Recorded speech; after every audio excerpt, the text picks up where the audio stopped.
Rotary club of पुणेच्या वतीनं आयोजित करण्यात आलेल्या कार्यक्रमाला उपस्थित राहिलेल्या विविध क्षेत्रातील मान्यवरांचं लाईव्ह स्केच अर्थात त्यांचं चित्र रेखाटण्याची किमया फुलगाव येथील नेताजी सुभाषचंद्र बोस सैनिकी शाळेच्या विद्यार्थ्यांनी केली आहे। कला विभागाचे संचालक शंकर साळुंखे यांनी या विद्यार्थ्यांना मार्गदर्शन केलं। रोटरी क्लबच्या या कार्यक्रमास प्रसिद्ध अभिनेत्री मीनाक्षी शेषाद्री प्रमुख पाहुण्या म्हणून उपस्थित होत्या। त्यांचं ही चित्र विद्यार्थ्यांनी रेखाटलं। मान्यवरांचं मनोगत सुरू असताना विद्यार्थ्यांनी त्यांचं चित्र रेखाटलं। कमी वेळात व अगदी हुबेहूब चित्र रेखाटलेलं पाहून सर्वच मान्यवरांनी रोटरी क्लब ऑफ पुणेच्या पदाधिकाऱ्यांनी विद्यार्थ्यांचं कौतुक केलं।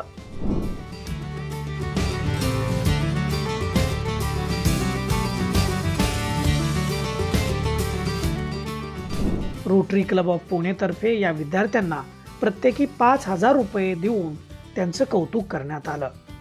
रोटरी क्लब कडून मिळालेला सन्मान आणि प्रख्यात अभिनेत्री मीनाक्षी शेषाद्री यांच्यासारख्या मान्यवरांकडून मिळालेली शाबासकीची थाप यामुळे विद्यार्थ्यांचा आत्मविश्वास आणखीनच वाढलाय।